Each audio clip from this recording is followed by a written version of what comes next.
السلام عليكم ويا اهلا وسهلا بكم في فيديو جديد. وصفة اليوم ان شاء الله غتكون الحرشة بلا حليب فقط بالماء. كتجي هشيشة رطبة، اهم حاجة انها صحية وكتوجد دغيا. تقدروا تصايبوها للفطور ولا للكوتي. تبعوا معايا الفيديو باش نشوفوا المقادير وطريقة التحضير. غنحتاجو 4 ديال الكيسان ديال سميده رقيقه الحلوى، اي ما يعادل نص كيلو.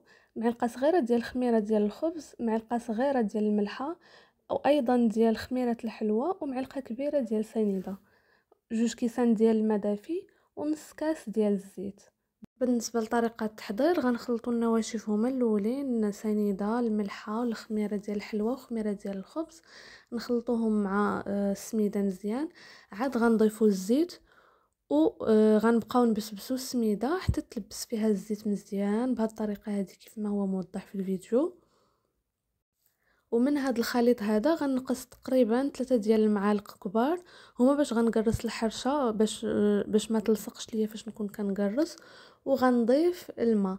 انا هنا الحرشه عندي كتشرب الماء، راه درت فيها 2 كيسان ونص ديال الماء.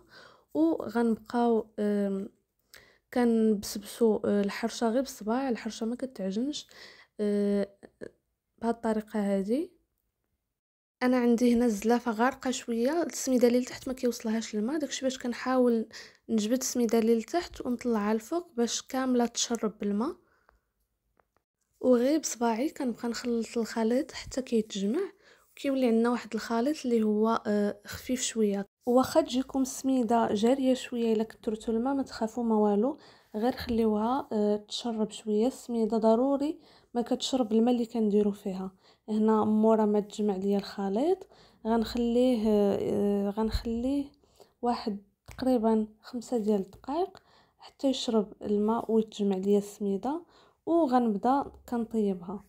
مورا ما دازت 5 دقائق تقريبا غنبدا نقرص السميده ديالي. غناخذ واحد الغطاء ديال الغلاقه القرعه ديال البلاستيك، تقدروا تستعملوا اي ساخل.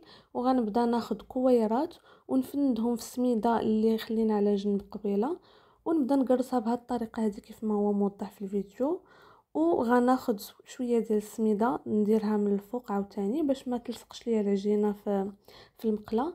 هنا عندي مقله غليظه سخنتها من قبل ودرت فيها الحرشه. غنعاود نكور الحرشه بنفس الطريقه كيف ما وريتكم في الاول.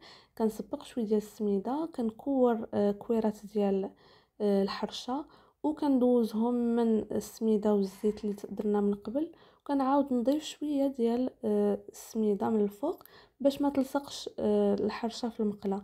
وكنبقى بهذه الطريقه هذه حتى كنكمل الحريشات كاملين. هنا الحرشه غير كتشوفوها تنفخات شويه كتقلبوها على الجهه الثانيه وكتخليهم يطيبوا. كنبقى مستمره بهذه الطريقه هذه في كاع الحريشات حتى كيتحمروا. نتوما كتخليوهم تيطيبوا وياخذوا اللون اللي كيعجبكم. كاين اللي كيبغي الحرشه تكون محمره، وكاين اللي كيبغيها تكون طيبه غير شويه، على حساب نتوما شنو كتبغيو. بالنسبه للطريقه ديال هاد الحرشه هذه غير جربوها على ضمانتي، كتجي ناجحه 100% وبنينه رطبه. انا من الحرشه من المفضلات عندي، كنديرها تقريبا يوميا. هنا الحريشات كنبقى مره كنقلبهم، كنبقى راده معاهم البال اللي يتحرقوا، راه الحرشه دغيا كطيب. وهذا الشكل هذا كيجيو، كتجي رطبه وهشيشه. ما تنساوش الا جربتوها تقولوا لي الراي ديالكم في التعليقات. الا كنتو جداد في القناه ما تنساوش تتابعوني باش يوصلكم جديد الفيديوهات ديالي، وتخليو لي لايك وتعليق. واش تبغيو وصفات بحال هادو يكونوا ساهلين وبساط. نخليكم في امان الله ورعايته. نتلاقاو ان شاء الله في الفيديو الجاي على قناتي. مع السلامه.